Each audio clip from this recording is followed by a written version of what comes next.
बैठो बैठो।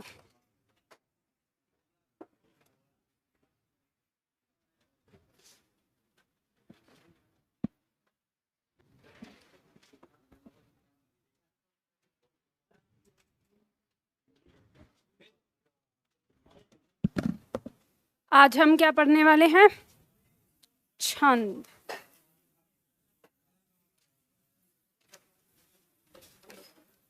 सैटरडे को कौन कौन छात्र नहीं आया था? क्यों नहीं आए थे?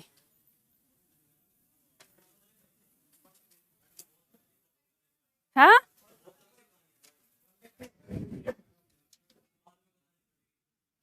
चलो बाद में बताना।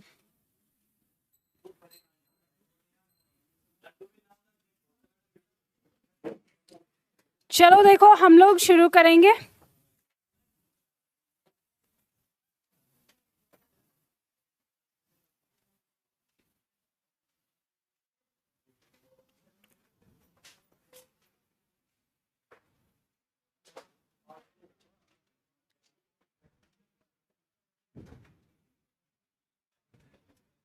लास्ट क्लास में हम लोगों ने काव्य गुण और शब्द शक्ति किया था।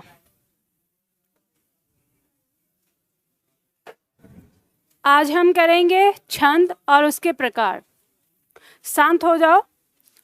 अब ये बताओ, आप में से कितने छात्र ऐसे हैं जो छंद पहली बार पढ़ रहे हैं, और कितने छात्र ऐसे हैं जिनको ये भी नहीं पता कि छंद से किस तरह के प्रश्न आते हैं? लगभग सारे ही। तो ये होमवर्क तो आपको करके आना चाहिए था ना, कम से कम, कि प्रश्न किस तरह से आते हैं। तो ये अगर आपको पता होगा तभी तो आप ये जानेंगे कि छंद में आखिर हमको पढ़ना क्या है।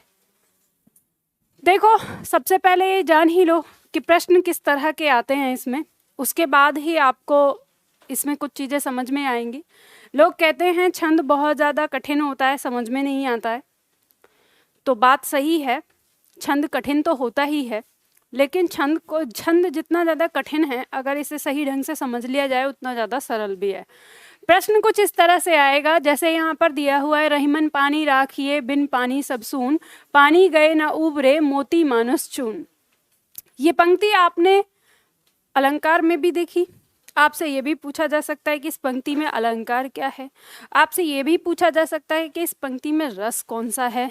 आपसे ये पूछा जा रहा है अब कि इस पंक्ति में छंद कौन सा है। ठीक है, तो आपने अलंकार तो जाना उसके अर्थ से, कि इसमें अर्थ से या उसमें किसी वर्ण की आवृत्ति हो रही है या नहीं हो रही है, उससे जाना, और रस भी इसके अर्थ से जाना। तो छंद कैसे आप पहचान करोगे? ऑप्शन दिया है दोहा, सवैया, चौपाई या सोठा। तो छंद पहचान करने के लिए हम इसमें कुछ मात्राएं लगाते हैं। अब मात्रा लगा के हम उस मात्रा की काउंटिंग करते हैं और फिर हम बताते हैं कि इसके अंदर छंद कौन सा होगा। तो मात्रा किस तरह से लगाते हैं वो आप देख लो। हम मात्रा कुछ इस तरह से लगाते हैं, जैसे ये वर्ण है हमारा, तो इस पे लगेगी लघु मात्रा, इस पे लघु, इस पे लघु, इस पे लघु। यहाँ पर गुरु मात्रा, यहाँ गुरु, यहाँ गुरु, यहाँ लघु, यहाँ गुरु। फिर इसके बाद यहाँ लघु, यहाँ लघु, यहाँ गुरु, यहाँ गुरु, लघु, लघु, गुरु और लघु। ठीक है, इस तरह से हमने मात्रा लगाई। और ये जो एक हमने खड़ी पाई जो लगाई है, इसकी काउंटिंग होती है। अब हमने ये मात्रा तो लगा दी, अब हम इनकी काउंटिंग करेंगे। तो काउंटिंग करेंगे तो जो खड़ी पाई है इसकी संख्या होती है 1, और जो ये एस के आकार का है जिसे हमने गुरु कहा है, इसकी संख्या होती है 2। तो हम गिनती करेंगे, ये 1 2 3 4, और इसकी संख्या हो जाएगी 2। तो 4 ये, और 2 6, और 2 8, और 2 10, और 1 11, और 2 13। तो यहाँ जहाँ तक आपका एक कॉमा लगा है, यहाँ तक 13 मात्रा है इसमें। ठीक है, ये हमें पता चल गया, इसमें 13 मात्रा है। और जब हम इधर काउंट करेंगे तो 1 2 2 और 2 4 6 8 10 और 1 11, और यहाँ पे क्या है 11। तो हमें पता चलता है कि 13 11। तो पहले चरण में, प्रथम चरण में 13 मात्रा और द्वितीय चरण में 11 मात्राएं, उसे हम क्या कहते हैं? उसे हम दोहा कहते हैं। तो हमें इसका उत्तर पता चल जाएगा कि इसमें क्या है, दोहा। अब सवाल ये उठता है कि ये जो मात्राएं मैंने लगाई हैं, ये कैसे लगेंगे, यही चीज आपको सीखनी है कि ये जो मैंने लघु और गुरु जो लगाया, अब आपको ये भी पता चल गया कि लघु की संख्या 1 और गुरु की संख्या 2, तो ये भी आपको पता चल गया। पर अब जो आपको पता करना है वो ये पता करना है कि कहाँ पर लघु होगा और कहाँ पर गुरु होगा। और ये चीज़ आपको पता चल गई तो उसके बाद चाहे दोहा हो, चाहे चौपाई हो, चाहे सोरठा हो या सवैया हो, इन सब जो दो आपके छंद हैं, इन सब की परिभाषा के अनुसार आप ये पहचान लेंगे। आप ये याद करेंगे एक पंक्ति कि जिस छंद के प्रथम और तृतीय चरण में 13-13 मात्राएं और जिसमें द्वितीय और चतुर्थ में 11-11 मात्राएं, या तो ऐसे पढ़ें कि आप कि प्रथम और तृतीय में, या ऐसे पढ़ें कि जिस छंद के विषम चरण में 13 मात्राएं और सम चरण में 11 मात्राएं होती हैं उसे हम दोहा कहते हैं। ऐसे याद करना होगा आपको। तो आपकी परीक्षा में जो प्रश्न बनेगा वो यहीं से बनेगा। अब आपकी परीक्षा में किस तरह के प्रश्न बनेंगे, आपसे पूछ सकता है चरण किसे कहते हैं, उसके बारे में आ सकता है। आपसे पूछ सकता है कि जैसे दोहा छंद में कितने चरण हैं, ये पूछ सकता है। या दोहा छंद के विषम चरण में कितनी मात्राएं होती हैं, या दोहा छंद के सम चरण में कितनी मात्राएं होती हैं, या सम और विषम के बजाय वो प्रथम और तृतीय और द्वितीय और चतुर्थ ये करके पूछ सकता है। तो कहने का मतलब है उसके पास इस तरह का बहुत सारा दायरा है और प्रश्न बहुत प्रकार के बन सकते हैं छंद से। तो आप जब एक बार सारी चीज़ सीख लेते हैं तो सब समझ में आएगा। फिर इसमें एक चीज़ और आपके सामने आएगी जिसे कहते हैं हम गण। जो अध्यापक वाली परीक्षाएं हैं उनमें गण से संबंधित प्रश्न पूछ लिए जाते हैं। जैसे मान लीजिए शब्द लिखा हुआ है राखिए, ऐसे दे देगा और आपसे कहेगा कि राखिए शब्द में कौन सा गण है, और वो आपको कैसे पहचानना होगा, आपको इसकी मात्राएं लगानी होंगी, फिर गण को जानना होगा कि कौन सा गण है। तो इस तरह के प्रश्न हमारी परीक्षा में आते हैं इससे। तो या तो दोहा देकर आपसे सीधा पूछेगा छंद कौन सा है, या छंद के टुकड़े कर देगा बीच में। तो यहाँ पे हम इसी चीज़ को पढ़ेंगे। अब आपको ये बात समझ में आ गई ना कि हमें पढ़ना क्या है, हमारा उद्देश्य क्या है, तो उसी चीज़ को लेके हम चलते हैं यहाँ पर। अब मैं आपको जब पढ़ाना शुरू करूँगी तो आपको एक बात ध्यान रखनी है।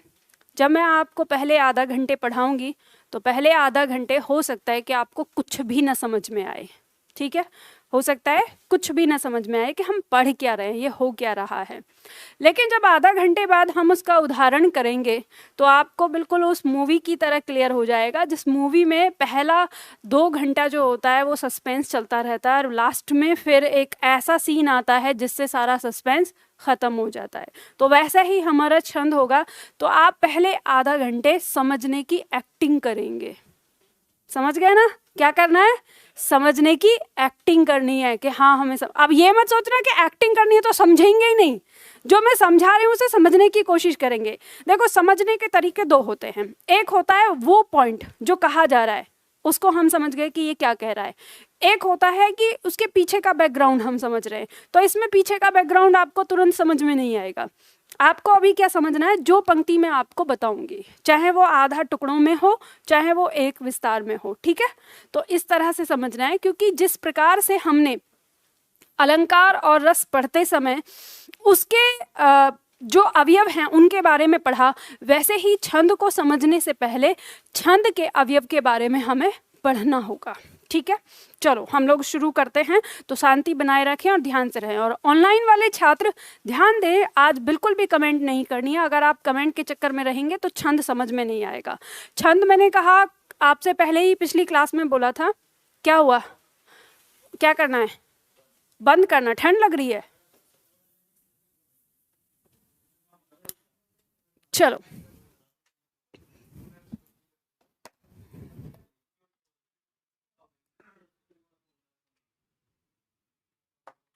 ठीक है, वो आपके पास ही आ रहा है सीधा।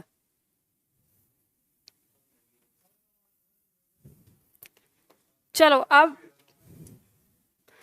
हो गई डिमांड पूरी, अब पढ़ें।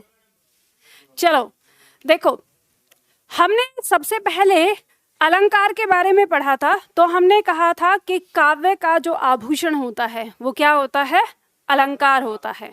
फिर जब हमने रस के बारे में पढ़ा तो काव्य का प्राण तत्व यानी काव्य की आत्मा किसे कहते हैं? रस को कहते हैं। अब बात आएगी काव्य का व्याकरण। प्रश्न बन जाता है कि काव्य का व्याकरण किसे कहते हैं? तो काव्य का व्याकरण छंद कहलाता है। यह आपकी परीक्षा में प्रश्न आ जाता है। तो व्याकरण से आपको क्या समझ में आया? व्याकरण का मतलब होता है किसी भी चीज को समझने के लिए जो नियम होते हैं उन्हें समझना ही क्या होता है? व्याकरण होता है। व्याकरण का शाब्दिक अर्थ हम देखते हैं तो किसी भी चीज को भली भांति समझना या किसी भी चीज को नियम के अनुसार समझना। तो अब हमें यहाँ ये बात पता चल जाती है, जब छंद को उस काव्य का व्याकरण कहा गया तो ये बात हमें समझ में आ जाएगी कि छंद क्या है। छंद वो है जिससे हमें पता चलता है कि हमें कोई काव्य कैसे लिखना है। ठीक है। अच्छा, एक बात और मैं यहाँ पे अब आपसे बताती हूँ कि वर्तमान आप कवि देखते होंगे जो वर्तमान समय में कवि हैं और बहुत अपने आप को ये भी कहते हैं कि हम बहुत अव्वल दर्जे के कवि हैं। अगर सही मायने में देखा जाए तो आप ये छंद पढ़ने के बाद आपको सबको समझ में आएगा कि वर्तमान समय में कोई अच्छा कवि नहीं है, कोई ढंग का कवि नहीं है, सब बस ऐसे ही हैं। क्योंकि कवि तो वो हैं जिन्होंने इन छंदों का प्रयोग करके कोई भी रचना बनाई है। अब आपको ये बात समझ में आएगी और आप में से अगर कोई मान लो भविष्य में लिखना भी चाहेगा तो उसे छंद का अध्ययन करना बेहद जरूरी होता है। तो वहाँ आपको ये पता चलेगा कि हमारी जो मानव सभ्यता है वो धीरे धीरे कैसे ह्रास होती जा रही है, कैसे हमारी बुद्धि का ह्रास होता जा रहा है। हमारे जो पूर्वज थे वो हमसे ज़्यादा बुद्धिमान थे। तो ये चीज़ आपको छंद भी बताएगा। तो सबसे पहले छंद की वो पॉइंट जो आपकी परीक्षा में आ जाता है कि छंद शास्त्र के आदि प्रणेता पिंगल नाम के ऋषि थे। इन्हीं के नाम पर छंद का दूसरा नाम है पिंगल। दो प्रश्न यहाँ पे आ जाते हैं। छंद के बारे में सबसे पहले किसने बताया? पिंगल ऋषि ने बताया। और छंद का दूसरा नाम क्या है? पिंगल है। छंद का सर्वप्रथम उल्लेख कहाँ मिलता है? ऋग्वेद में मिलता है। तो ऋग्वेद में सबसे पहले छंद पाया गया। छंद शास्त्र को पद्य का व्याकरण भी कहते हैं, ये हमने जान लिया। अब छंद की परिभाषा, छंद की परिभाषा लिखो। ठीक है, आप लोगों को लिखना है। इसमें लिखिए अक्षर, लिखिए अक्षर कौमा अक्षरों की संख्या, अक्षर कौमा अक्षरों की संख्या। दोबारा लिखना है फिर से, है ना? अक्षर कौमा अक्षरों की संख्या एवं क्रम, एवं क्रम कौमा मात्रा कौमा मात्रा की गणना। फिर से रिपीट कर रही हूं। अक्षर कौमा अक्षरों की संख्या एवं क्रम, मात्रा कौमा मात्रा की गणना, कौमा यति गति, यति गति, यति गति आदि से संबंधित, आदि से संबंधित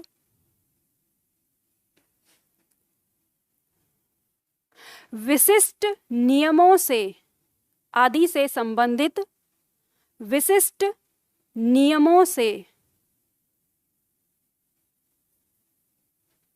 विशिष्ट नियमों से नियोजित, विशिष्ट नियमों से नियोजित पद रचना, पद्य लिखना है। ठीक है, पद्य रचना को छंद कहते हैं।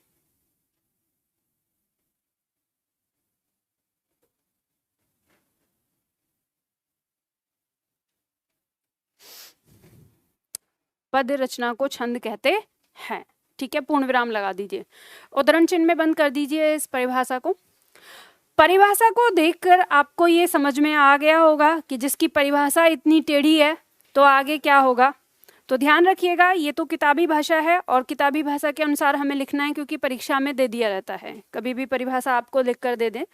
पर हम इसको समझेंगे कि छंद का मतलब क्या है। छंद का मतलब है कि जब हम कोई भी पंक्ति यानी कोई भी काव्य जब कह रहे हैं और उसे लिख रहे हैं तो उसको लिखने का एक तरीका होता है। उसमें कुछ यति गति मतलब क्या होता है, यति का मतलब होता है विराम, जहाँ हम उसे गाएंगे तो कहीं सांस लेने के लिए रुकेंगे, उस स्थान को यति कहते हैं। गति होता है उसके जो गाने का तरीका यानी लय, हम किस लय में उसको गा रहे हैं। हमने कहा अक्षर और अक्षरों की संख्या और उनका क्रम, तो अभी मैंने आपको बताया कि लघु और गुरु, फिर उनकी संख्या के 1 या 2 कितना होता है। मात्रा, मात्रा की गणना यानी ये मात्रा कैसे लगेगी जो मैंने आपको बताया, और फिर उसकी गणना गिनती करना, ये सारा इन सब के बारे में जो बताता है वो क्या है, हमारा छंद है। अब छंद के बारे में जब हम बात करते हैं इसके अंग की, इसके अवयव की, तो हम पाते हैं कि छंद के 7 अंग होते हैं। ठीक है, कौन कौन से? पहला है चरण, पद या पाद, तीनों नाम हैं इसके, चरण कहें, पद कहें, पाद कहें। वर्ण और मात्रा, संख्या और क्रम, गति, यति या विराम, यति को विराम के नाम से भी जानते हैं, तुक, तुकबंदी जिसे आप कहते हो लास्ट में जो होती है, और गण। ठीक है, इनका क्रम अलग अलग हो सकता है, आप जब किताबों में देखेंगे तो ऊपर नीचे क्रम हो सकता है, पर मैंने इस क्रम में इसलिए लिया है ताकि मैं आपको एक तरीके से समझा सकूं इसको, ताकि आप इन्हें अच्छे से समझ पाएं। तो सबसे पहले हम बात करेंगे यहाँ पर चरण की। चरण क्या होता है? तो चरण को समझने से पहले आपको मैं ऐसे समझा देती हूँ इसके बारे में, जो लिखा है यहाँ पे सारी चीज़ लिखी हुई है, लिखना कुछ नहीं है। जैसे हमने पंक्ति देखी थी ना, रहीमन पानी राखिए बिन पानी सब सून, पानी गए न उबरे मोती मानुस चून। तो मैंने जो ये रेखा लिखी है इसका मतलब ये समझ लो, वही मैंने आपको लिया है। ठीक है, ये यहाँ पर इस तरह से लिखा हुआ है। और एक चीज़ और आपको बताती हूँ, आजकल हम इसका प्रयोग करने लगे हैं। अगर हम पुरानी किताबों में देखेंगे तो ये कुछ इस तरह से लगा होता है। ठीक है, अगर आप जैसे हनुमान चालीसा के दोहे देखेंगे तो आपको उसमें कॉमा कभी नहीं दिखाई देगा, केवल पूर्ण विराम दिखाई देगा। तो जब हमने पूर्ण विराम पढ़ा था, या हम आने वाले टाइम में जब पूर्ण विराम पढ़ेंगे, तो वहाँ पे एक पॉइंट हमें बताया जाता है कि छंद में यति के स्थान पर लगने वाला चिन्ह कौन सा है, तो उसे हम कहते हैं पूर्ण विराम। ठीक है, तो ये ध्यान रखिए। अब यहाँ पे हमने ये चरण रखे हैं। ठीक है, तो इनको, ये जो इतना है यानी इस विराम चिन्ह से लेके यहाँ तक का जो हिस्सा है, इसको कहते हैं चरण। ठीक है, चरण या पद या पाद। तो ये 1 हो गया, ये दूसरा नंबर, ये तीसरा नंबर, और ये चौथा नंबर। और अधिकांश हम देखते हैं तो जो हमारे छंद होते हैं, प्रत्येक छंद में अधिकतर मतलब हो गया 90%, 4 चरण हमें देखने को मिलते हैं। ठीक है, इसे हम, ये जो यहाँ पर दिया है पहला, इसे हम प्रथम कहेंगे, उसे द्वितीय, इसे तृतीय, इसे चतुर्थ। और ध्यान रखिए, जिस तरह से आप गणित की भाषा में इस संख्या को विषम संख्या कहते हैं, वैसे ही पहली और तीसरा यानी पहला और तीसरा जो चरण है वो क्या कहलाता है, वो विषम चरण कहलाता है। संख्या के अनुसार ही कहलाएगा। समझ गए? जब बात होगी विषम चरण की तो आप समझ जाएंगे कि ये पहले या तीसरे की बात कर रहा है। और इन यानी दूसरा और चौथा, इसे हम क्या कहेंगे, समचरण कहेंगे। ये बात समझ में आ गई? इसमें कहीं कोई दिक्कत कि ये बात न समझ में आई हो कि भाई अगर आपको दोहा दे दिया जाए और उसमें कहा जाए कि इसका समचरण ये, तो समचरण आप समझ नहीं पाएंगे, ऐसा तो नहीं है ना? आप समझ जाएंगे ना, समचरण या तो दूसरे की बात कर रहा है या तो चौथे की बात कर रहा है, विषम चरण की बात करेगा या तो पहले की या तो तीसरे की। ठीक है, अब चलिए यहाँ पे क्या कह रहा है उसको हम समझ लेते हैं। छंद के प्राय 4 भाग होते हैं, इसमें से प्रत्येक भाग को चरण कहते हैं। ठीक है, जो 4 भागों में बांट देते हैं। कुछ छंदों में चरण तो 4 होते हैं, लेकिन वे लिखे 2 पंक्तियों में जाते हैं। जैसे मैंने 2 पंक्ति बनाई, ठीक है, तो पंक्ति होती है इस तरह से, एक पंक्ति और उसके नीचे दूसरी पंक्ति। तो चरण कितने हो गए, 4, और पंक्ति कितनी हो गई, 2। जैसे उदाहरण में दिया, जैसे दोहा और सोठा। फिर आगे दिया है, हिंदी में कुछ छंद 6 पंक्तियों में लिखे जाते हैं। 6 पंक्तियों में लिखने का मतलब क्या हो गया, उसमें चरण कितने हो जाएंगे, 12। ठीक है, 6 दूनी 12, क्योंकि एक पंक्ति में 2 चरण हैं। ठीक है, ऐसे छंद 2 छंदों के योग से बनते हैं, जैसे कुंडलिया, छप आदि। अब एक बात और ध्यान रखिएगा, ये जो पॉइंट मैंने यहाँ पे लिखा है, ये पॉइंट मैंने बहुत सोच समझ के और बहुत अध्ययन करने के बाद लिखा है। आपको बहुत सारी किताबों में इस पंक्ति के स्थान पर चरण देखने को मिलेगा, लेकिन जब आप उदाहरण देखते हैं, जब आप पाते हैं कि उदाहरण ये दिया है, तो आपको उस समय समझ में आता है कि चरण तो इसमें 12 हो रहे हैं और पंक्तियां 6 हो रही हैं, ये 6 चरण कैसे लिखा है। तो फिर वो लोग अपनी ही बात को सेटिस्फाई करने के लिए कह देते हैं कि चरण जो दिया है वो पूरा एक पंक्ति में लिखा हुआ है, मतलब 2 टुकड़े कर दिए हैं उसके, मतलब फिर उनका लॉजिक ही समझ में नहीं आता कि वो कहना क्या चाहते हैं। तो भाई गलती हो गई, अगर 6 पंक्ति चरण मतलब पंक्ति लिखना था और उसकी जगह अगर चरण लिख दिया है तो काट के सही कर दो कि यहाँ पे 6 पंक्ति हो गई। तो इस बात को ध्यान रखें ना, नहीं तो आगे कन्फ्यूजन होता है। तो और परीक्षा में प्रश्न भी आ जाते हैं, प्रश्न आते हैं कि 4 चरण वाला छंद बताओ या 6 पंक्ति वाला चरण छंद बताओ, ठीक है, इस तरह से। तो ये आपको बिल्कुल क्लियर याद रखना है, 6 पंक्ति होती है, क्योंकि आप उदाहरण देखेंगे तो आपको खुद ही पता चलेगा। और फिर जब उसमें ये बात कह दी जाती है, जब हम छंद देखेंगे, कुंडलिया के बारे में बात करेंगे, तो कुंडलिया के बारे में लिखा होता है कि इसमें एक दोहा और एक रोला मिला हुआ होता है। तो दोहा भी 4 चरण का होता है और रोला भी 4 चरण का होता है, कि कम से कम एक दोहा और एक रोला और उसके बाद एक्स्ट्रा 2 पंक्तियां। तो आप इसी से समझ लो कि 4 चरण तो दोहे के और 4 चरण रोला के, वैसे भी 8 चरण हो गए उसमें, तो फिर 6 चरण वाली बात लिखना कहाँ से जायज होता है, ठीक है। तो आप इस पॉइंट को ध्यान रखेंगे। चलो, तो यहाँ पे ये बात आपको पता चली कि कुछ ऐसे छंद हैं जिसमें 6 पंक्तियों में भी लिखे जाते हैं। चरण 2 प्रकार के होते हैं, सम चरण और विषम चरण। विषम चरण छंद के प्रथम एवं तृतीय चरण को विषम चरण कहते हैं, और सम चरण में छंद के द्वितीय और चतुर्थ चरण को सम चरण कहते हैं। ये बात समझ में आ गई? अच्छा, नींद तो नहीं आ रही किसी को? नींद आ जाए तो बता देना, ठीक है। किसको आ रही है? किसको? जिसको आ रही है वो पीछे जाके ना खड़े हो जाएं, फिर नींद नहीं आएगी, क्योंकि बैठे से आती है, इसलिए मैं बता रही हूँ। तो जिनको नींद आ रही है तो संकोच ना करें, आराम से पीछे जाके खड़े हो जाएं, क्योंकि बात यही है ना, मैंने वही कहा, जब नींद हमें कहाँ आती है, जहाँ चीजें थोड़ी समझ में नहीं आती, और मैंने कहा है कि समझने की एक्टिंग करनी है अभी, ठीक है, पॉइंट को समझना है, तो एक्टिंग करते हुए नींद मत करो। चलो, वर्ण और मात्रा, वर्ण और मात्रा की बात करेंगे हम, और इस पर ध्यान दीजिए। अब पूर्ण व्यंजन स्वर के साथ, पूर्ण व्यंजन का मतलब क्या होता है? स्वर के साथ। हम उस व्यंजन की बात कर रहे हैं जिस व्यंजन के साथ स्वर लगा हुआ है, उसे हम क्या कहते हैं? वर्ण कहते हैं। और स्वरों की मात्राओं को ही छंद की मात्रा कहा जाता है, ठीक है। स्वर की मात्राओं को क्या कहा जाता है? छंद की मात्रा कहा जाता है। ह्रस्व स्वर मात्रा को लघु मात्रा और दीर्घ स्वर मात्रा को गुरु मात्रा कहा जाता है। बात समझ में आई आपको कुछ? मैंने जो लघु और गुरु कहा, तो लघु का मतलब है जो हमारी ह्रस्व स्वर हैं, ठीक है, 4 ह्रस्व स्वर होते हैं, उनकी मात्राओं को क्या कहेंगे? हम लघु मात्रा कहेंगे, और जितने भी दीर्घ हैं उनको क्या कहेंगे? गुरु मात्रा कहेंगे। बात समझ में आ गई ना आपको? अब ये जो शब्दों के अंदर हमें देखना है कौन सा लघु मानेंगे और कौन सा गुरु, उनको अब लिखना है आपको, एक एक करके समझिए। सबसे पहला पॉइंट हम देख रहे हैं लघु मात्रा, और देखो ये ध्यान रखना, इस पे स्टार लगा लो। अगर ये पॉइंट आपने समझ लिया तो छंद समझ गए, यही है वो जो मात्रा लगाने सिखाएगा आपको। कहता है लघु मात्रा को, लघु मात्रा के लिए प्रयुक्त चिन्ह एक पाई रेखा है, इस तरह से, ठीक है। और जब हम लघु वर्ण की बात करते हैं तो याद रखिए, अगर आपको ए, ई, उ और री ये दिखाई दे तो वहां कौन सी मात्रा लगानी है? लघु, यानी खड़ी पाई लगानी है। इसके साथ अब ये जो स्वर हैं ये तो अपने वास्तविक रूप में हैं, लेकिन ऐसा भी तो हो सकता है कि ये स्वर व्यंजन के साथ आए, ठीक है। तो व्यंजन के साथ कैसे होंगे?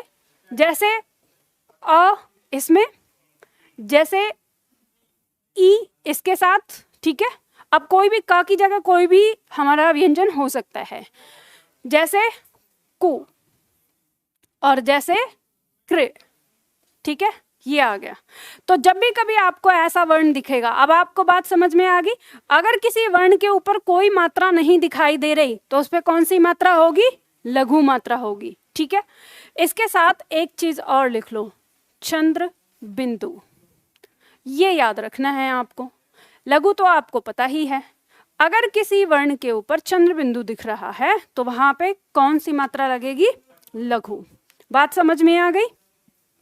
चलो लिखो इसको।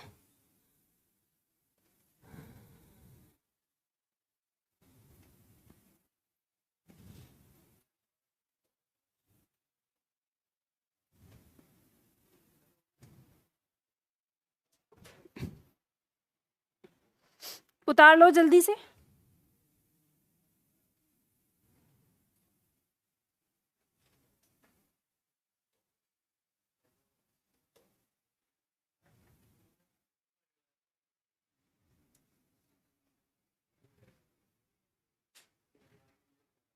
अरे बात क्यों कर रहे हो? उतार लिया तो आगे बढ़ते हैं।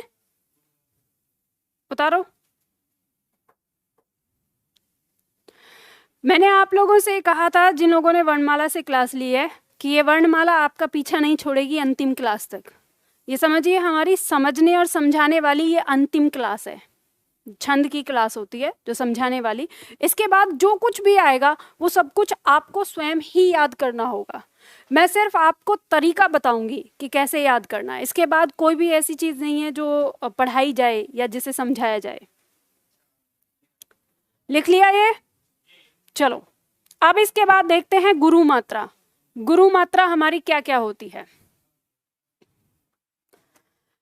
अब आपको पता है हमारे 7 वर्ण बचते हैं, 7 स्वर बच जाते हैं।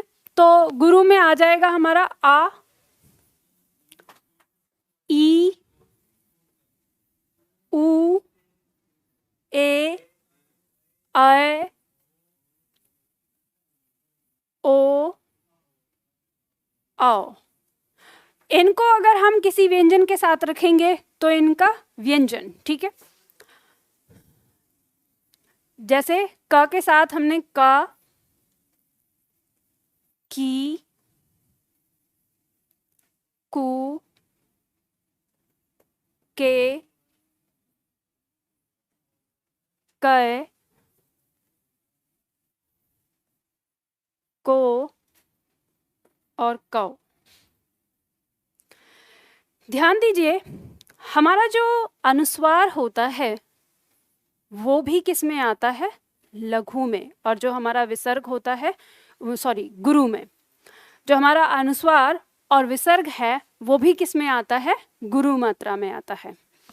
तो इसे भी हम ध्यान रखेंगे। तो मान लीजिए अगर कंग और कहा है तो ये भी हमारा किस में आएगा? गुरु में आएगा।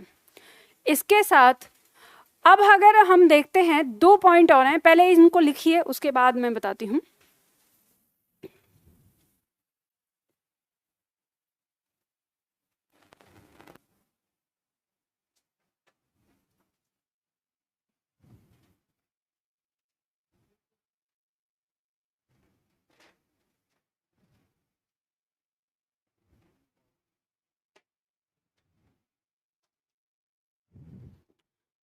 और कोई भी ना अति उत्साहित ना हो आगे, ये बात ध्यान रखना। जल्दी से फटाफट लिख लिया ना?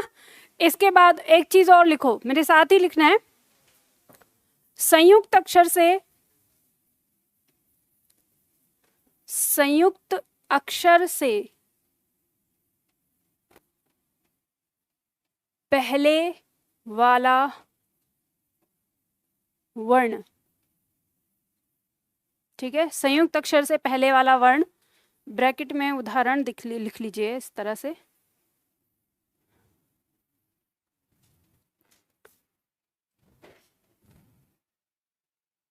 आगे इसके बाद एक और लिखिए, हलंत वर्ण से पहले वाला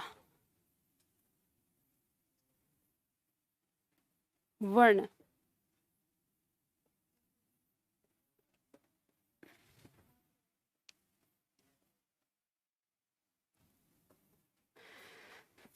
छंद में कहीं कोई दिक्कत नहीं है। छंद में जो दिक्कत है वो 3 पॉइंट में है।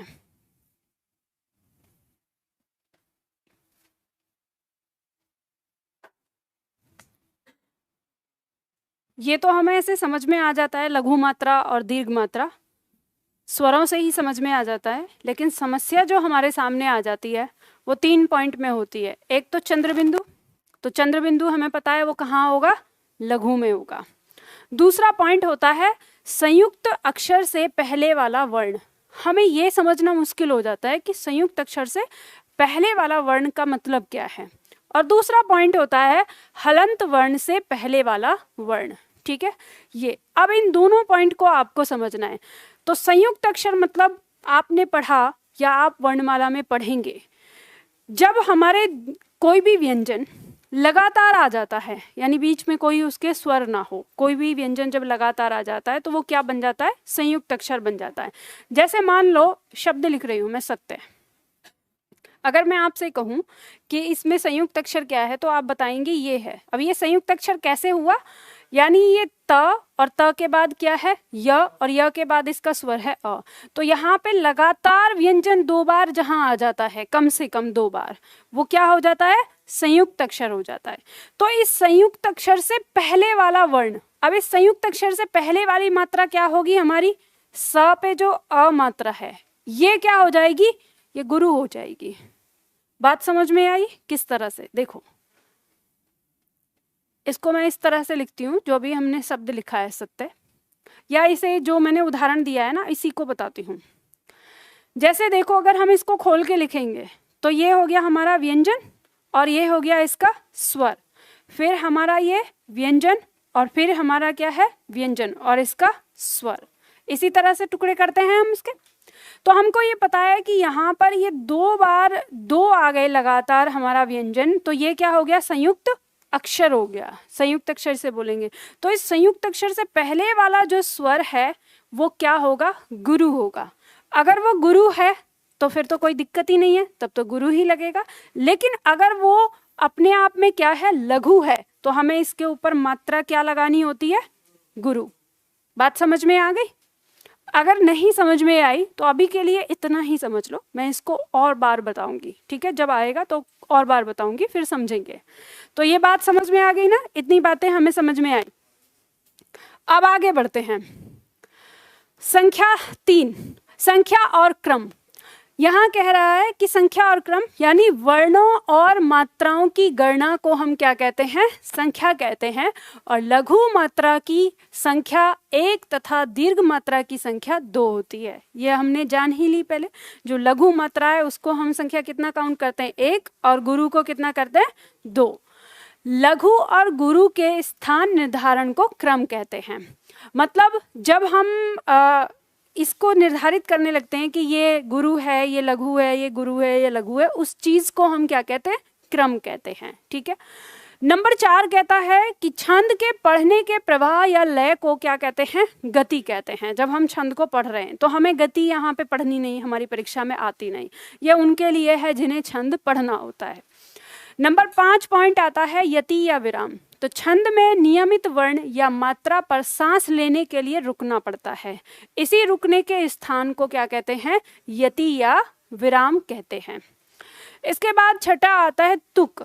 छंद के चरणांत की अक्षर मैत्री को तुक कहते हैं। मतलब चरणांत, जैसे छंद अंतिम जा रहा है, यहाँ पर जो उसके जैसा वर्ण आता है जिसमें आपने अंत्यानुप्रास जैसे खोजा था, यानी अंतिम वर्ण मिलता है जिसे आप तुकबंदी कहते हैं। तो आपने देखा होगा कि ये तुकबंदी आपको अक्सर कविताओं में ही देखने को मिलती है। जो गीत गाते हैं लोग उन्हीं में ये देखने को मिलती है। तो कविता या गीत का एक गुण ही क्या है, तुकबंदी है। तो जब तुकबंदी उसका गुण होता है तो हमें इसलिए हर पद के अंदर अंत्यानुप्रास मिलने की संभावना रहती है। ठीक है, चलो तो ये बात आपको समझ में आ गई। इसके बाद रह गया पॉइंट नंबर 7, गण। अब गण मैं अभी नहीं समझाऊंगी। अगर मैं अभी गण समझाने लग गई तो आपने जो ऊपर समझा है वो सब निकल जाएगा, फिर आप गण में उलझ जाएंगे। तो ध्यान रखिए, पहले मैं आपको छंद पढ़ाती हूँ और छंद पढ़ा के जब लास्ट में छंद हमारे खत्म होंगे तो उस समय मुझे याद दिला देना कि गण भी पढ़ाना है, ठीक है। और ये मोस्ट इम्पॉर्टेंट है, लेकिन इसको बाद में पढ़ाऊंगी, पहले ये समझ में आए तब। तो ये वैसे थोड़ा सा टाइम लगेगा, मुश्किल से 15 से 20 मिनट हमें, और 15 से 20 मिनट में आपको जिंदगी भर के लिए समझ में आ जाएगा। ये ऐसा है, जब तक नहीं पढ़ेंगे फिर आपको इसमें अभ्यास करने की जरूरत नहीं है। ये इस तरह से है, एक ट्रिक बताऊंगी, जादू की छड़ी, ठीक है। चलो अब यहाँ पे आते हैं। चलो देखो, ध्यान दो, प्रकृति के अनुसार छंद के 3 प्रकार होते हैं। 3 प्रकार के छंद होते हैं। परीक्षा में अगर प्रश्न आता है कि छंद कितने प्रकार के होते हैं, तो 3 प्रकार के, मात्रिक छंद, वर्णिक छंद और मुक्तक छंद। मात्रिक छंद किसे कहते हैं, लिखना कुछ नहीं है, लिख के दे दिया है, आराम से समझिए। मात्रिक छंद होता है जिस छंद में मात्राओं की गणना की जाती है, ठीक है। जिस छंद में मात्राओं की गणना की जाती है उसे हम क्या कहते हैं, मात्रिक छंद कहते हैं। और एक बात ध्यान रखिए, आपकी परीक्षाओं में मात्रिक छंद ही पूछा जाता है, वर्णिक छंद नहीं पूछा जाता। और कभी कभार एक आध क्वेश्चन मुक्तक छंद से आ जाता है, तो वो उसमें क्या है, वो तो बस उसकी इज्जत रखने के लिए। हाँ, क्या कहते हैं, वार्णिक? नहीं, ये तो मैंने आपके मुख से ही पहली बार सुना है आज। हाँ, अरे बात करने दो ना उन्हें, मैंने आपके मुख से पहली बार सुना है ये, तो मुझे अब जब मैंने कहा कि आपके मुख से पहली बार सुना है तो मैं कैसे कह दूं। या तो आप मुझे बताइए जिस सोर्स से आपने पढ़ा है उस पर हम अध्ययन करके देखते हैं क्या, क्योंकि कहने के लिए बोल सकते हैं, कुछ भी बोल सकते हैं लोग। ये मुझे नहीं पता ना, आपने जहां से पढ़ा है वो मुझे बता देना, उसके बाद मैं बता दूंगी। तो मुक्तक छंद को तो अभी हमने मुक्तक छंद ही के नाम से पढ़ा है। देखो, वर्णिक छंद, दूसरा आता है वर्णिक छंद, जिस छंद में वर्णों की गणना की जाती है उसे क्या कहते हैं, वर्णिक छंद कहते हैं। और मुक्तक छंद होता है जिस छंद में कोई नियम न लगा हो उसे क्या कहते हैं, मुक्तक छंद, मतलब जो मुक्त कर दिया गया है नियमों से। तो मात्रिक छंद में होती है मात्राओं की गणना। अब इसे ऐसे समझ लो, मात्राओं मतलब स्वर, ठीक है, स्वर की गणना करते हैं मात्रिक छंद के अंदर, और वर्णिक छंद के अंदर वर्णों की गणना करते हैं। यहाँ वर्ण का मतलब है व्यंजन से, ठीक है, आप यहाँ लिख सकते हो, ठीक है, दोनों उसमें ऐसा करो, लिख लो। मात्राओं का मतलब होगा स्वर की गणना, ताकि आपको याद रहे, और वर्णों का मतलब है व्यंजनों की गणना।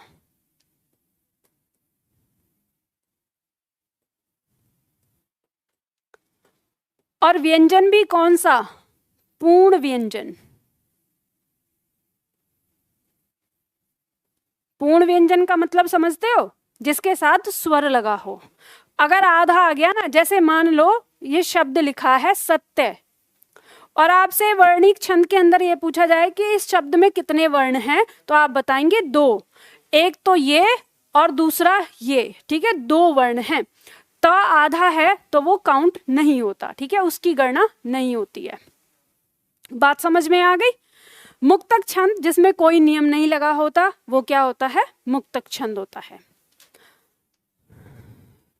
आगे बढ़े,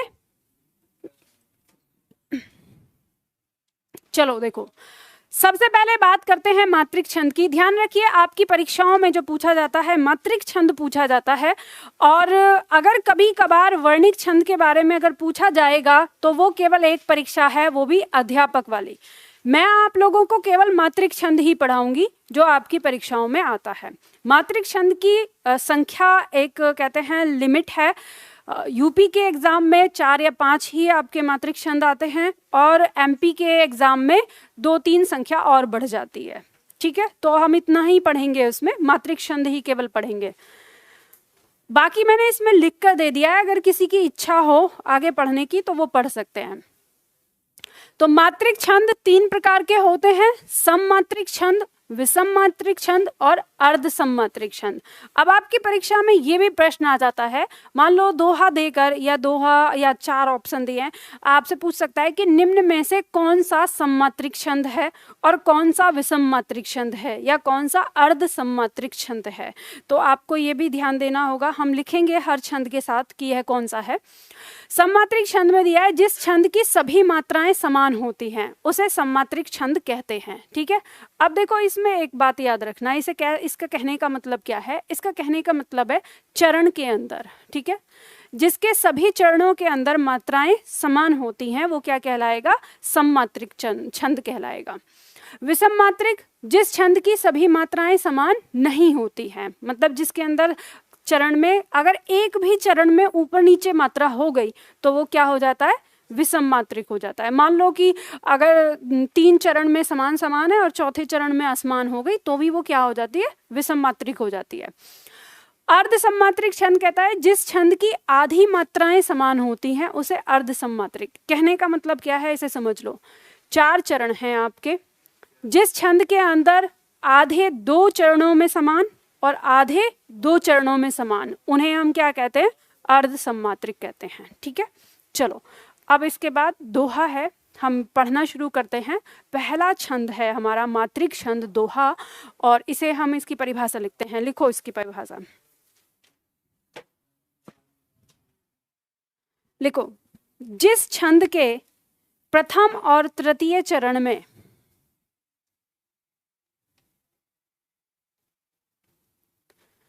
जिस छंद के प्रथम और तृतीय चरण में 13 मात्राएं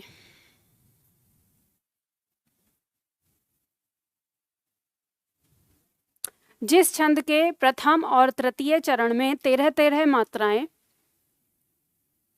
तथा द्वितीय और चतुर्थ चरण में द्वितीय और चतुर्थ चरण में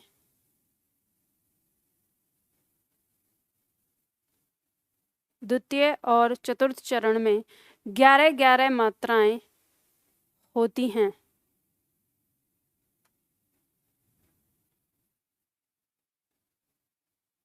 ग्यारह मात्राएं होती हैं, उसे दोहा छंद कहते हैं। उसे दोहा छंद कहते हैं।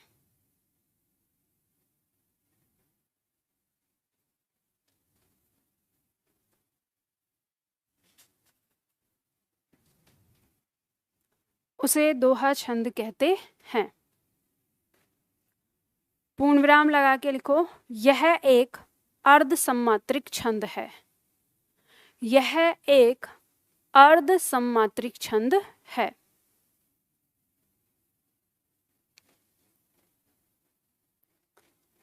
यह एक अर्ध सम्मात्रिक छंद है।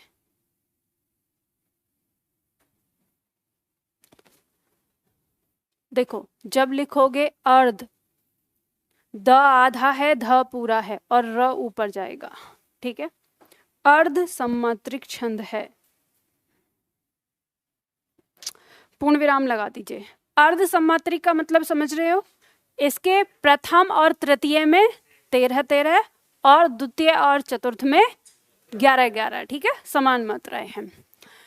तो चलिए अब जल्दी से तैयार होइए इसको समझने के लिए। पहले मैं बता रही हूँ, ऊपर वाली पंक्ति में मैं बता रही हूँ, या ऊपर वाली पंक्ति में मैंने फिर से लगाया था, एक बार मैं बता रही हूँ, आप फिर नीचे वाली में लगाना। तो पहले समझ लो, ठीक है, अपने आप ही आगे मत बढ़ना। यहाँ दिया है रहीमन पानी राखिए बिन पानी सब सून। तो ये जो हमारा दोहा है, यानी पहले जो र है, इसमें कौन सी मात्रा है, लघु मात्रा है, क्योंकि इसके ऊपर कोई मात्रा नहीं है तो लघु मात्रा है। ठीक है, यहाँ पर हम ह की बात करें तो इस पे क्या है, लघु मात्रा है तो लघु लगेगा। म में भी लघु है, न में भी लघु है तो लघु लघु। ठीक है, पानी में देखेंगे तो आ बड़ी मात्रा है मतलब गुरु, नी पर बड़ी मात्रा है तो मतलब गुरु, रा पर बड़ी मात्रा है गुरु, और खी ये क्या है, लघु। यहाँ क्या आएगा, ध्यान रखना ये वास्तविक रूप है। ये क्या है? ये मात्रा है। इसका वास्तविक रूप क्या है? ये। तो ये क्या है? हमारी दीर्घ है। तो दीर्घ है तो क्या आ जाएगा? ये हमारा गुरु आ जाएगा। समझ में आ गया? अब हम इसकी काउंटिंग करेंगे। इसकी संख्या कितनी है? 2 है। तो संख्या कितनी आ जाती है? 13। तो यहाँ पर 13 हो जाएगा। अब हम इस पे लगाएंगे तो ये क्या है? हमारा लघु। और ये क्या है? लघु। फिर यहाँ पर गुरु और गुरु, फिर लघु और लघु, और फिर ये गुरु और लघु। मात्रा कितनी हो गई टोटल? 11। जैसे इसमें देखेंगे क्या है? ये गुरु गुरु, ये लघु और ये गुरु, ये लघु। ध्यान रखिएगा ये फिर वास्तविक रूप में है। समझ गए?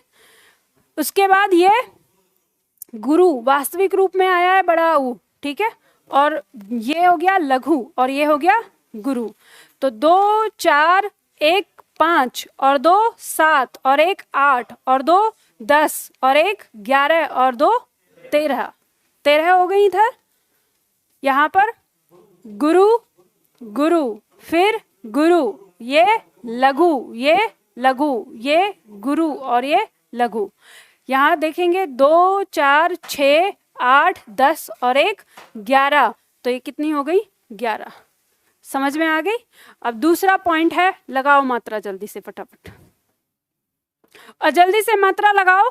और मात्रा लगा के फिर बताओ कि आ रही है वो मात्रा या नहीं, जितनी है, यानी कितनी? 13 11 13 11। अगर किसी में कम ज्यादा हो रही है तो फिर मुझे बताओ। लगाओ लगाओ।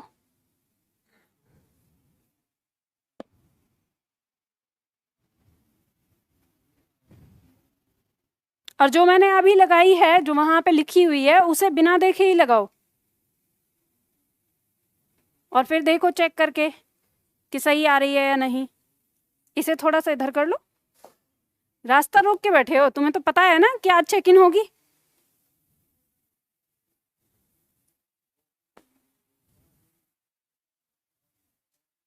लगा ली? आ रहा है 13 11 13 11। और कोई ऐसे मत कर देना कि मान लो आ रहा है कि 12 और 13, मतलब 12 और 12 आ रहा है, कर दे कि नहीं, चलो लिख दो, होंगी।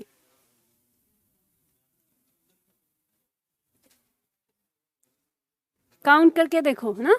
काउंट करने से ही पता चल जाएगा, आपको स्वयं पता चल जाएगा कि सही कर पा रहे हैं कि नहीं। या तो इधर या तो इधर, किधर को किसको।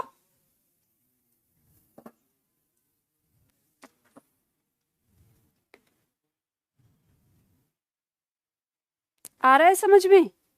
या उधर क्यों देख रहे हो? अब इधर देख के अपने से करो ना। लगाओ। किस में गलत हो गया है?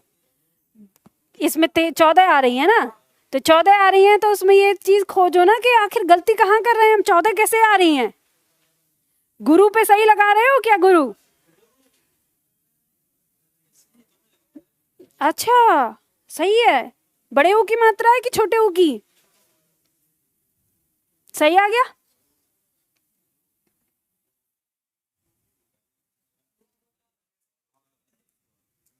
र के ऊपर तुमने गुरु क्यों लगाई है?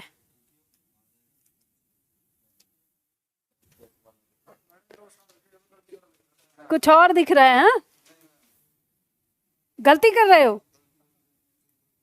हाँ, चलो देखो।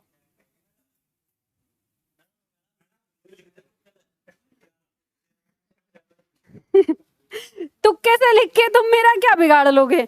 जो बिगाड़ोगे अपना बिगाड़ोगे ना। 13 आ रही है।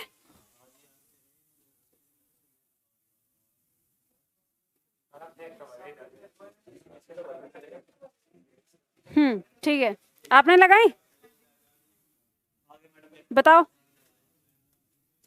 सही आ रही है काउंटिंग? यहाँ पहले गुरु लगा दी थी ना, जब 14 आई तब देखा। यहाँ नहीं लगाई?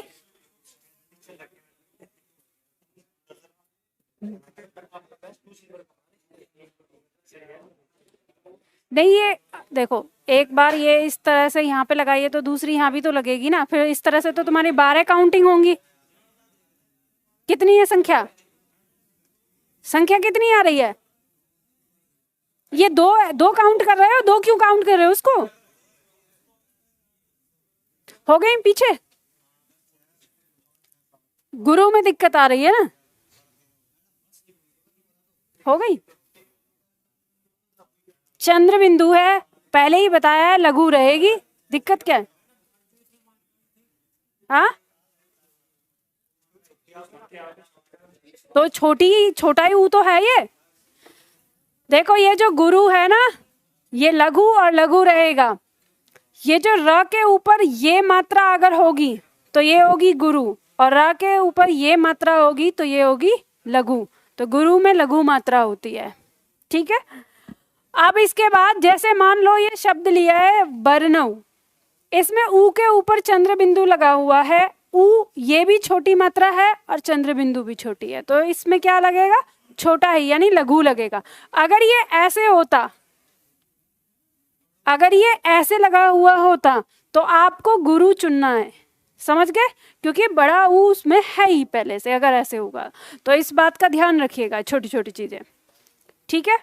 चलो, ये बात समझ में आ गई? मैंने कहा, क्या कहा था? मैंने यही कहा था, समझने तक ये कठिन है। अब तस्वीर क्लियर हुई, जो सारी चीजें बताई थी। अब मत करना, और अब के आगे एक्टिंग मत करना समझने की, ठीक है। यहाँ पे समाप्त हो चुकी है एक्टिंग। अब सही बताना है कि समझ में आ रहा है कि नहीं। पता चला है कि अरे मैम आप ही ने तो कहा था समझने की एक्टिंग करने है।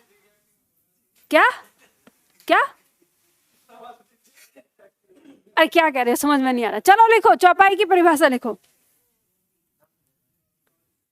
मैंने ये देखा है, जब कोई चीज आप लोगों को बहुत अच्छे से समझ में आ जाती है तो आप एकदम तुरंत लापरवाह हो जाते हैं। ये तो आ गया समझ में, भाई लापरवाह मत हो, अभी बहुत सारी चीजें हैं। अगर ये बुरा मान गया, अभी गण बचा हुआ है इसका, ठीक है। बुरा मान गया तो फिर दिक्कत हो जाएगी। अब आप लोग ऐसे ही करते हो ना, संधि में बहुत ज्यादा अति उत्साही हो जाते हो, फिर बाद में व्यंजन संधि और विसर्ग संधि रगड़ देती है, फिर कहती है अच्छा इतने हल्के में ले रहे हो। तो ऐसा इसमें भी हो सकता है, इसलिए सावधानी। चौपाई में लिखो, जिस छंद के प्रत्येक चरण में 16-16 मात्राएं होती हैं, जिस छंद के प्रत्येक चरण में 16-16 मात्राएं होती हैं,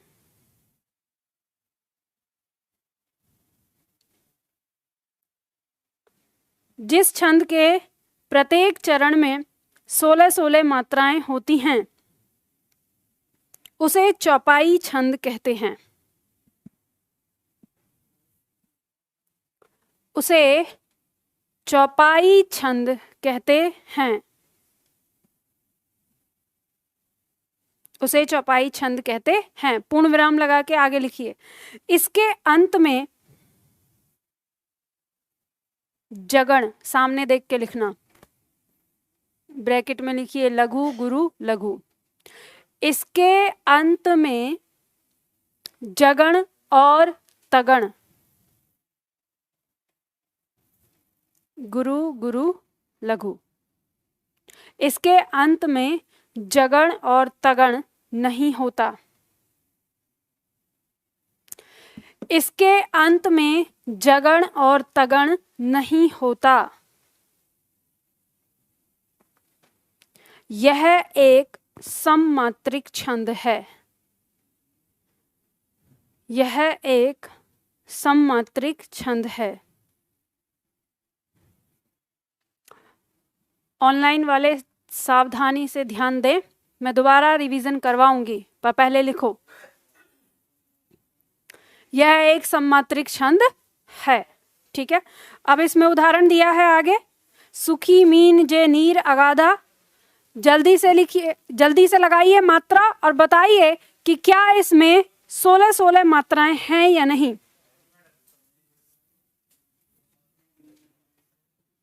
लगा लो पहले, है जी हैं, ये तो मुझे पता है, उदाहरण दिया है। तो कौन सा वाला?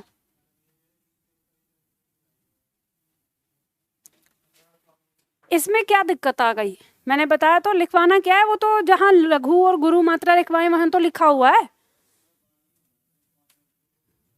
अभी समझाऊंगी दोबारा, तभी पहले इसे समझो।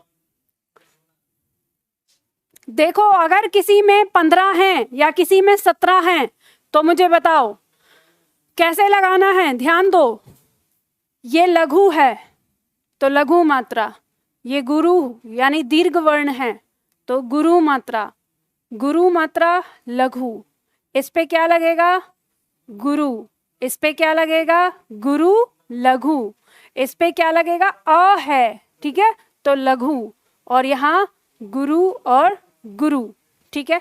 इसी तरह से लघु लघु, ह दिया है लघु, ई की मात्रा है लघु, श र ण, लघु लघु लघु, न में लघु, ये वास्तविक रूप में है क्या गुरु लघु, और ये वास्तविक रूप में लघु, गुरु और गुरु, ठीक है, समझ में आ गया। चलो अब इस बात को समझो, इसमें जो कहा है कि इसके अंत में जगण और तगण नहीं पाए जाते, तो जैसे इसका अंतिम है ये, तो 3, अब जगण हम गण की बात कर रहे हैं, 3 जोड़ा होता है गण के अंदर, इस 3 जोड़े को अगर हम देखेंगे तो होता क्या, इसने कहा है कि लघु गुरु लघु, ये स्थिति नहीं मिलेगी इसमें अंत में, और गुरु गुरु और लघु ये स्थिति नहीं मिलेगी अंत में। कहाँ पर, अंतिम जो आ रहा है चरण के अंत में, ठीक है, तो ये बात कह रहा है, यानी पीछे से 3 जो है उनका जोड़ा आप देखेंगे तो ये। अब आपको ये चेक करने की जरूरत नहीं है इसमें कि जगण है तगड़ है कि नहीं है, क्योंकि ये तो पहले से चौपाई है, इसका ध्यान तो उसके कवि ने रखा ही रखा है। ये वाली बात उन लोगों के लिए है जो नए कवि हैं, जो सीख रहे हैं, मान लो उनको चौपाई बनानी है तो उनके लिए है ये नियम। अब परीक्षा में आपसे प्रश्न पूछ सकता है कि निम्न में से जगण और तगण किसके अंत में नहीं पाया जाता, तो आपको चौपाई लिखनी हो, ये आपके लिए प्रश्न हो जाएगा। मात्राएं कितनी है इसके चरण में, तो गिनती करो ना कि 16-16 हैं कि नहीं।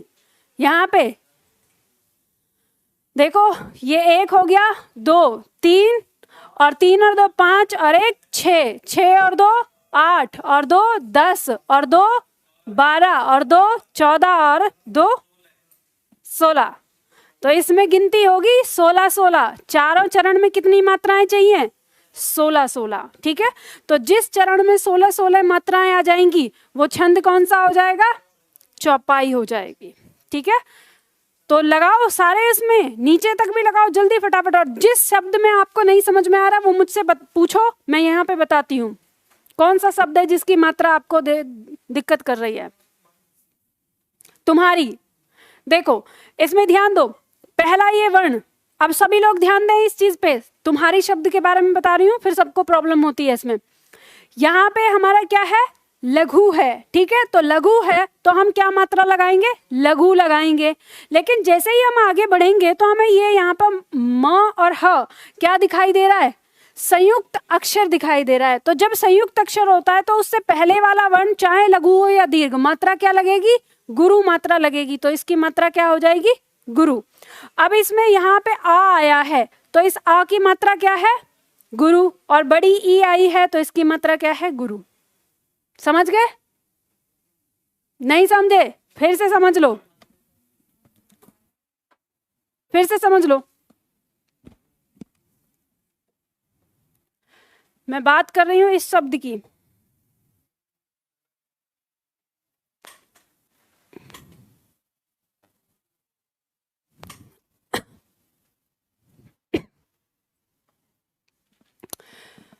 तुम्हारी, ठीक है। इसमें आपको ध्यान देना है, जब आप मात्रा लगाने लगोगे तो यहाँ पर ये छोटा ऊ है, इस छोटे ऊ को देखकर आप क्या लगाते हैं, इस पे लघु लगाते हैं। लेकिन इसके तुरंत बाद आगे बढ़ेंगे तो आपको पता चलेगा ये क्या है, संयुक्त अक्षर है। तो हमने ये पढ़ा है कि संयुक्त अक्षर से पहले वाला वर्ण हमेशा क्या होगा, गुरु माना जाएगा। तो गुरु माना जाएगा। अब ये वर्ण तो है लघु, तो हम उस लघु को क्या मानेंगे, गुरु मानेंगे। तो मात्रा को हम फिर से जाके सही कर देंगे। अब इसके बाद इस ह के ऊपर जो मात्रा है इसी को तो काउंट कर रहे हैं हम, तो ये क्या है, आ है, तो ये क्या हो जाएगी, गुरु। और फिर ई को देखेंगे तो ये क्या है, गुरु। समझ गए। अगला वर्ण बिनु पग चले सुने बिनु काना कर बिनु कर्म। यहां पे आप देखेंगे तो क्या लगाएंगे, लघु। लेकिन जैसे ही यहां जाएंगे आपको पता है ये क्या है, र, और उसके बाद ये म, और उसके बाद ये अ, यानी ये संयुक्त अक्षर आ रहा है। तो संयुक्त अक्षर से पहले वाला क्या हो जाएगा, गुरु। ठीक है। अब इस म के ऊपर कौन सी मात्रा है, अ है, छोटे आ की मात्रा है, तो इस पे क्या लगेगा, लघु। समझ गए। आनन रहित सकल रस भोगी बिनु वाणी वक्ता बड़ जोगी। देखो ये क और ता संयुक्त वर्ण है, इससे पहले वाला वर्ण जो है क्या हो जाएगा, गुरु, और ता के ऊपर क्या लग रहा है, आ है, गुरु हो जाएगा। अब आप कहेंगे क पे लगेगी क्या, नहीं, क आधा है, उस पे मात्रा ही नहीं है, स्वर ही नहीं है, तो स्वर नहीं है तो उसमें मात्रा क्या लगेगी। ठीक है, तो क्या हो जाएगा, वक्ता का गुरु, गुरु। समझ गए। किसमें गड़बड़ हो गई, अभी नहीं समझ में आया। कितने छात्र हैं जिन्हें नहीं समझ में आ रहा संयुक्त वर्ण वाला, कि संयुक्त वर्ण वाला क्या किस्सा है।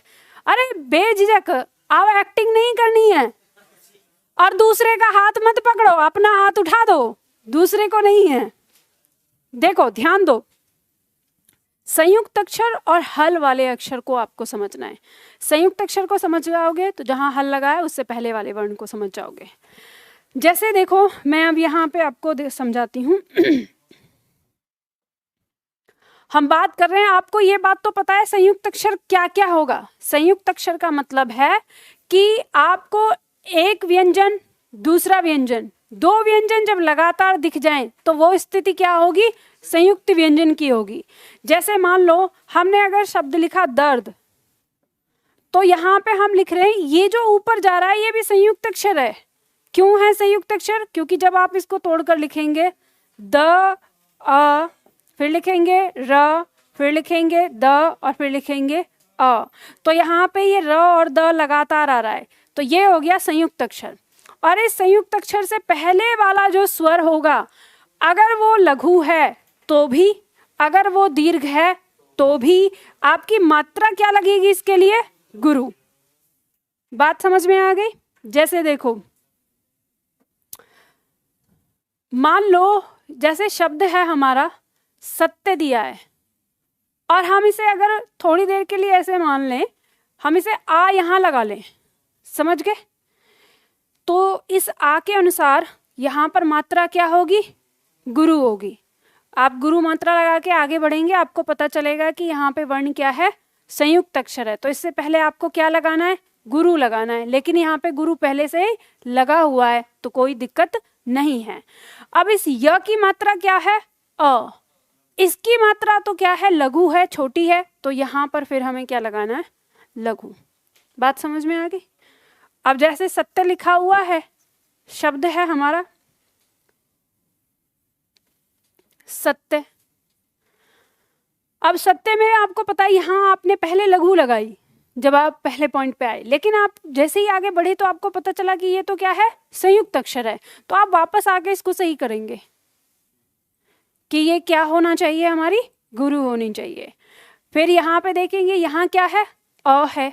अगर यहाँ ये होता आ तो कौन सी मात्रा लगती, गुरु, लेकिन अब यहाँ पे ये नहीं है, अ है, तो क्या लगेगी, लघु। बात समझ में आ गई ना। ये कह रहा है यहाँ पर, किसमें खोजो, तुम खोजो, मैं क्यों दिमाग लगाऊं, तुम बताओ शब्द कौन सा है।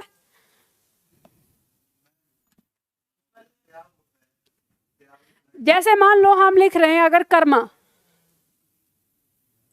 ठीक है, तो आपको पता है यहाँ पे आपने लघु लगाया, ठीक है, जैसे ही आगे बढ़े तो आपको पता चल रहा है कि ये क्या है, यहाँ संयुक्त अक्षर है, तो आप इसको क्या बनाएंगे, गुरु बनाएंगे। अब यहाँ पे आ आया है, इसके लिए ये लग जाएगा।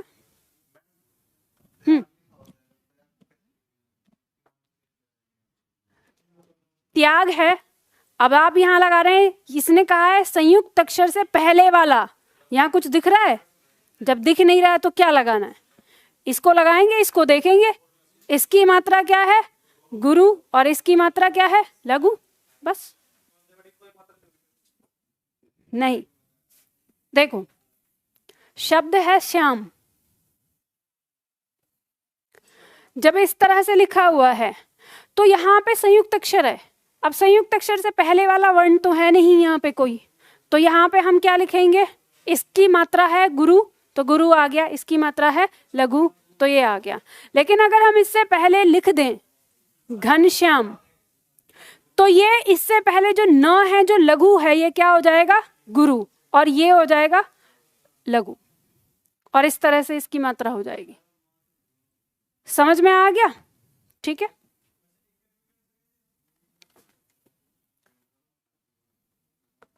मात्र भूमि, इसमें क्या दिक्कत है?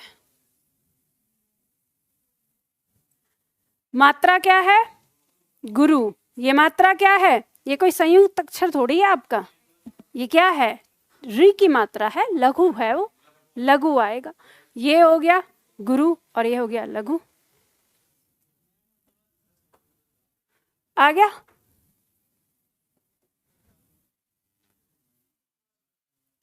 उज्जवल, ध्यान देना, एक बार आए, दो बार आए या तीन बार आए, आपको व्यंजन पे मात्रा नहीं लगानी। मात्रा किस पे लगानी है? स्वर पे मात्रा लगानी है। संयुक्त है, संयुक्त से पहले वाला हमें लघु दिख रहा है, लेकिन मात्रा क्या लगानी है? गुरु लगानी है। व के ऊपर लघु मात्रा है लघु, ल के ऊपर लघु मात्रा है, याद। ठीक है। इसी तरह से जैसे शब्द आता है हल का, जैसे मान लो शब्द है राजन, हल लगा हुआ है, तो यहां पे क्या लगेगी? गुरु। ठीक है। अब हल से पहले वाले वर्ण पे गुरु लगेगी, यहां गुरु हो गई। और ये हमारा जो न है, इस पे कोई स्वर नहीं है, अब कोई मात्रा नहीं लगेगी। बात समझ में आ गई ना? कोई स्वर नहीं है, हल लगने का मतलब है उसके अंदर कोई स्वर नहीं होना, तो नहीं लगेगी। जैसे मान लो अगर शब्द आ जाता है, ऐसे लिखा हो, दयाल शब्द लिखा है, इस पे हल लगा दिया यहाँ कवि ने। अब आप कैसे लिखेंगे? ये तो है हमारा लघु, अब यहाँ पे ये है गुरु। अब जो ये यहाँ पर हमारा हल लगा है, इससे पहले क्या होना चाहिए? गुरु होना चाहिए, पहले से है ही, इस पे कोई मात्रा नहीं, छोड़ दो। ठीक है, इसी तरह से लगेगा। ठीक है।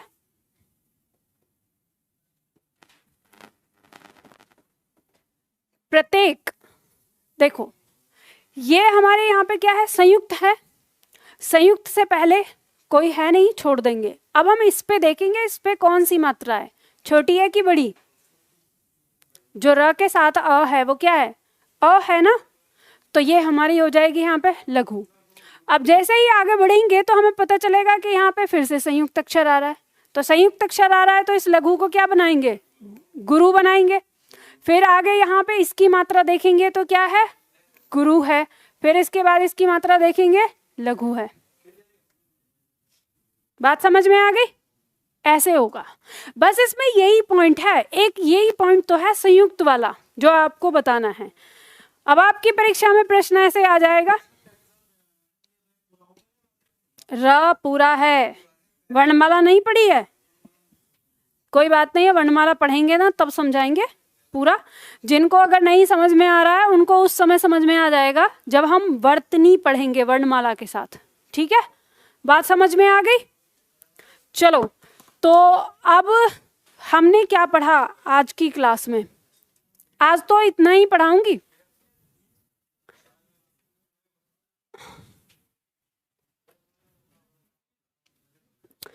आज की क्लास में हमने क्या पढ़ा है? ध्यान दो, फिर से शांत हो जाओ। छंद के बारे में हमने पढ़ा। छंद के बारे में सबसे पहले किसने बताया है? पिंगल नामक ऋषि ने बताया। छंद का दूसरा नाम क्या है? पिंगल है। सर्वप्रथम छंद का उल्लेख कहाँ मिलता है? ऋग्वेद में। और पद्य का व्याकरण किसे कहा गया है? छंद को कहा गया है। छंद के अवयव में सबसे पहले देखा हमने चरण। किसी भी छंद में प्राय 4 चरण होते हैं। 4 चरण को हम सम चरण और विषम चरण में बांट देते हैं, ठीक है। सम चरण वे होते हैं जो दूसरा और चौथा चरण होता है, और विषम चरण कौन सा होता है, पहला और तीसरा होता है। कुछ छंद ऐसे होते हैं जिनमें 6 पंक्तियां होती हैं, ठीक है। दूसरा पॉइंट था हमारा वर्ण, वर्ण और मात्रा। तो हमने कहा कि जब हम पूर्ण व्यंजन को काउंट करेंगे, यानी पूर्ण व्यंजन की गिनती करेंगे, वो हमारा क्या कहलाएगा, वर्ण कहलाएगा। और जब हम स्वर की मात्राओं की गिनती करेंगे तो वो हमारा क्या कहलाएगा, मात्रा कहलाएगा। ह्रस्व स्वर की मात्रा को हमने लघु मात्रा कहा है, और दीर्घ स्वर की मात्रा को हमने गुरु मात्रा कहा है। मैंने आपको बताया यहाँ पर कि लघु मात्रा कौन कौन सी होंगी। तो लघु मात्रा में जो डाउट है वो ये है कि चंद्र बिंदु जो मैंने आपको बताया है, ये चंद्र बिंदु अगर ये किसी लघु मात्रा के साथ लगा हुआ है, ठीक है, लघु मात्रा जैसे मान लो किसी अ के साथ लगा है, ठीक है, या ई के साथ। अब ई के साथ लगेगा तो आप देखेंगे चंद्र बिंदु तो नहीं आएगा, तो इस पे नहीं लगेगा। किसके साथ लगेगा फिर, ऊ के साथ। जैसे मान लो इसके साथ लगा है तो यहाँ पर, या री के साथ लगा है अगर आता है तो इस तरह से। तो जब ये लघु के साथ लगा है तो इसकी मात्रा हमेशा क्या होगी, लघु ही होगी, समझ गए। लेकिन अगर ये दीर्घ के साथ लग गया, मान लो ऐसे लिख गया, ऐसे आ गया, तो इसकी मात्रा क्या हो जाएगी, गुरु हो जाएगी।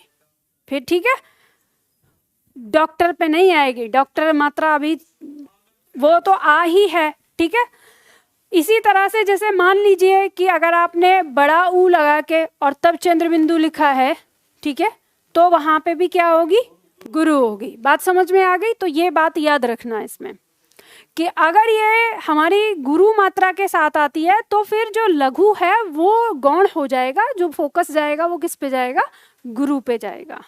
बात समझ गए ना। अब ऐसा मत कर लेना कि मैम यहाँ पे तो एक लघु मात्रा ये और एक लघु मात्रा ये, तो दोनों मिला के इनको गुरु नहीं बना सकते, ऐसा कोई लॉजिक नहीं है इस पे, ठीक है। तो ये ध्यान रखना। और ये नियम कोई मैंने नहीं बनाए, ये विद्वानों ने बना के रखे हैं कि किस पे कैसे लगेगा, कैसे होगा, ठीक। अब मुद्दा ये उठता है कि ये मात्राएं जो हमारी ऐसे बनती हैं, गद्यांश में जब आप कभी पढ़ते हैं तो मैंने आपको एक चीज़ ये कही थी कि मतलब पद्यांश के अंदर कोई शब्द अगर लिखा हुआ है तो उसकी वर्तनी शुद्ध या अशुद्ध नहीं मानी जाती है। जैसे मान लीजिए कि किसी शब्द में हमको पता है कि उज्ज्वल शब्द है, ठीक है, उज्ज्वल शब्द ऐसे लिखा जाता है। अगर हम इसकी मात्राओं की बात करेंगे तो यहाँ हो जाएगी गुरु, और ये हो गई यहाँ पर लघु, और इसके बाद हो गई लघु। तो टोटल कितनी मात्रा हो गई, 4 हो गई। अब किसी को अगर कवि को 5 मात्राओं की आवश्यकता पड़ रही है और उसे उज्ज्वल शब्द लिखना है और उसे मिल नहीं पा रहा, तो वो इसको इस तरह से लिख सकता है, जैसे यहाँ पर ये करके और इसको इस तरह से लिख दे। अब क्या हो जाएगा, तो इसमें जो ये ऊ है ये तो 1 हो गया, ये गुरु हो जाएगा, यहाँ पे मात्रा आ गई और ये आ गई, तो ये कितनी हो गई, 5। तो अब इस वर्तनी को आप गलत नहीं कह सकते। तो जो मजाक चल रहा है, मैं क्या बोल रही हूँ वो नहीं समझ रहे आप, नहीं गलत है मैम, ये मतलब मुझे नहीं पता, ये यहाँ इतने लोग बैठे हैं, ये बेवकूफ है, इन्हें नहीं पता। तो मतलब पहली वाली आदत पे मत आओ ना, चुपचाप जो बता रही हूँ, जो समझाने की कोशिश कर रही हूँ उसकी तो बैंड बजा दो। मतलब यार समझते नहीं हो आप लोग, हमें नहीं पता कि ये गलत है, ये बताओ मुझे, हमें नहीं पता। क्यों बता रही हूं मैं सही, यहाँ पे तुम्हें समझ में नहीं, इससे पहले जो कथा बताई है मैंने वो समझ में नहीं आई, क्या कह रही हूं मैं, इससे पहले मैंने जो शुरू की है पंक्ति, तब क्या तुम्हारा दिमाग घास चढ़ने गया था। मैंने क्या कहा है कि पद्यांश के अंदर अगर किसी शब्द की वर्तनी गलत लिखी होती है तो उसे गलत नहीं माना जाता। क्यों नहीं माना जाता ये बता रही हूं तो मैं प्रूफ करके यहाँ पे, पर लेकिन नहीं, तुम्हें तो दूसरी दिशा में जाना है। हमने बहुत सारे पद्यांश पढ़े, आपको पता होगा शब्द क्या होता है, मयंक होता है, याद है मयंक का मतलब क्या होता है? चंद्रमा। लेकिन आपने पिछले रस या अलंकार में किसी पंक्ति में इसको मयंकू पढ़ा था। क्यों पढ़ा था मयंकू? क्यों? वो कवि जो है वो पागल है, उसे आता ही नहीं है, वो मयंकू बोल रहा है। अरे वो पागल नहीं है या ये गलत नहीं है, आप इसे गलत नहीं कह सकते। बात क्या है? बात यह है कि अब ये मयंक का मयंकू क्यों करा उसने, कलंक का कलंकू क्यों करा उसने कवि ने, ये समझा रही हूं आपको। इस छंद में इन मात्राओं की वजह से, जैसे आपने देखा कि अगर वो दोहा लिख रहा है, यहां कितनी मात्रा चाहिए? 13 मात्रा। यहां कितनी चाहिए? 11 मात्रा। अब मान लो कि वो मयंक लिख रहा है, उससे उसके पास यहाँ 11 मात्रा आ रही है और उसको चाहिए कितनी? 13। तो उसने यहाँ पे मयंकू लगा दिया। अभी इसे लगाते ही यहाँ पे मान लो 12 मात्रा है, यहाँ पे 12 मात्रा रख दी है, उसे चाहिए। जब ये मयंक लिख रहा है तो टोटल कितनी आ रही है? 12 आ जा रही है। लेकिन उसको करना क्या है? उस पंक्ति में चाहिए कितनी? उसको 13 चाहिए।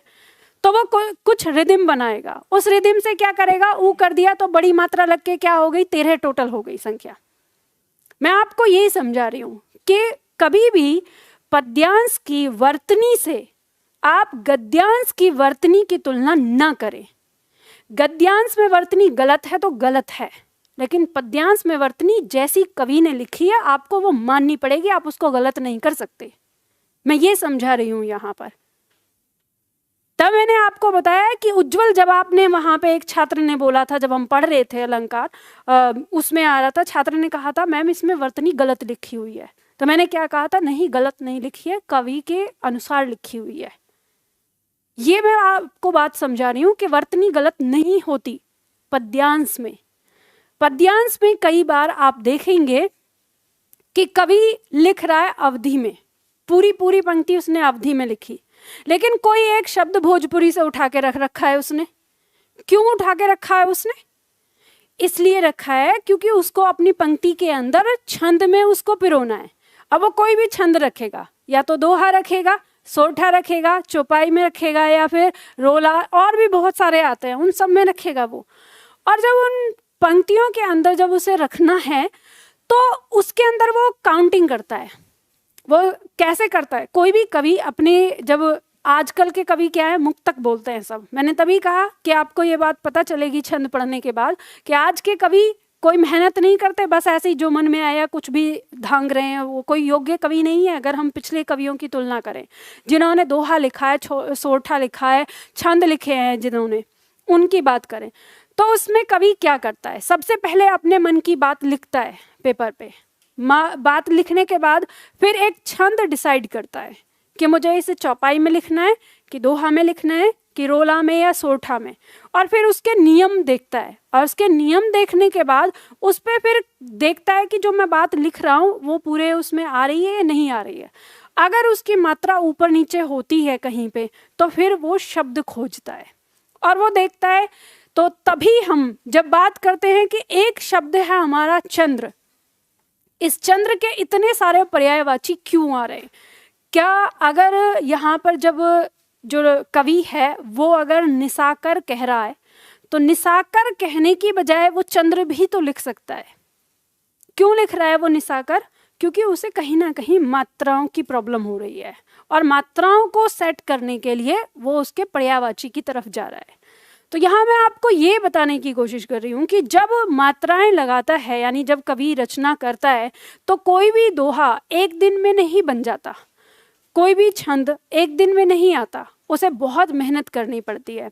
और अब आप ये अंदाज़ा लगा सकते हो कि जैसे हम तुलसीदास जी की बात करते हैं या सूरदास जी की बात करते हैं या और कवियों की बात करते हैं, उन्होंने कितना समय दिया होगा इन्हें लगाने का। ऐसा तो है नहीं कि बस उन्होंने मुंह से बोला और उस छंद में अपने आप फिट होते चले गए, सारी पंक्तियां, सारे शब्द और ये सारी चीज़ें। तो बैठ के कितनी बार उन्हें उसको नियमों में देखना पड़ता होगा, सारे नियमों का अध्ययन किया होगा, सारे नियमों पर ध्यान रखा होगा, तब जाके अपनी कविताएं लिखी होंगी। तो कहने का मतलब ये है मेरा कि अगर पद्यांश के अंदर किसी शब्द के में आपको वर्तनी अशुद्धि लगे तो वो वर्तनी अशुद्धि नहीं होती है।